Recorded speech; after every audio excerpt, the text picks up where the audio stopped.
قربانی جو ہوتی ہے، قربانی کی جو ہے کئی قسم ہے. کیا قربانی کئی قسم پر ہے، قسم ہے اس کی.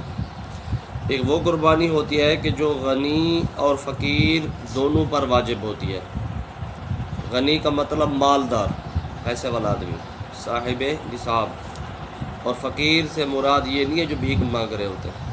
فقیر سے مراد یہ ہے کہ جو صاحب نصاب نہ ہو. تو ایک قربانی وہ ایک قسم وہ ہے کہ غنی اور فقیر دونوں پر واجب ہوتی ہے. دوسری فقیر پر تو واجب ہوتی ہے اور غنی پر واجب نہیں ہوتی. دوسری قربانی قسم یہ ہے.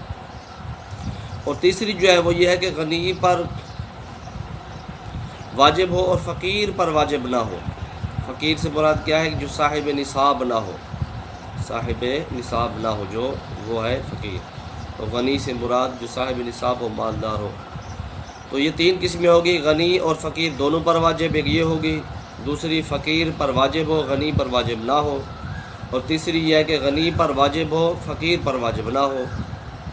تو پہلی جو ہے اس کی صورت یہ ہے، یعنی جو دونوں پر واجب ہو، غنی پر بھی واجب ہو اور فقیر پر بھی واجب ہو.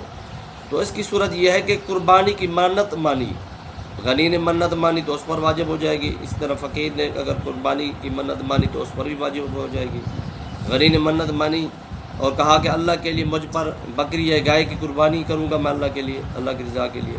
اس طرح فقیر نے منت مانی کہ اللہ کی رضا کے لیے میں بکری یا گائے کی قربانی کروں گا. تو اس طرح غنی پر بھی واجب ہو جائے گی اور فقیر پر بھی واجب ہو جائے گی، دونوں پر واجب ہو جائے گی. تو دونوں پر واجب ہو اس کی یہ صورت ہے. دوسری یہ ہے کہ فقیر پر واجب ہو اور غنی پر واجب نہ ہو. یعنی جو غریب ہے، صاحب نصاب نہیں ہے، اس پر تو واجب ہے، جو صاحب نصاب ہے اس پر واجب نہ ہو. اس کی صورت یہ ہے کہ فقیر نے قربانی کے لیے جانور خریدا. غریب آدمی تھا، صاحب نصاب نہیں تھا، اس نے قربانی کے لیے جانور خریدا. ٹھیک ہے نا. اس پر کیا ہوگا، اب اس جانور کی قربانی کرنا واجب ہوگا. غریب نے اگر قربانی کی نیت سے جانور خرید لیا کہ اس کی کیا کروں گا، قربانی کروں گا، تو اب اس جانور کی قربانی کرنا اس پر کیا ہے، لازم ہے، واجب ہے. اور اگر مالدار غنی جانور خریدتا ہے تو اس پر خریدنے کی وجہ سے قربانی واجب نہیں ہوگی. جانور خریدنے کی وجہ سے اس پر قربانی واجب نہیں ہوگی. تو یہ دوسری صورت ہے کہ جو فقیر پر تو واجب ہوتی ہے قربانی کی دوسری قسم، اور غنی پر یہ واجب نہیں ہوتی. ٹھیک ہے نا. اچھا، تیسری قسم کے غنی پر یعنی مالدار پر تو واجب ہو اور فقیر یعنی غریب پر صاحب نصاب جو نہ ہو اس پر واجب نہ ہو.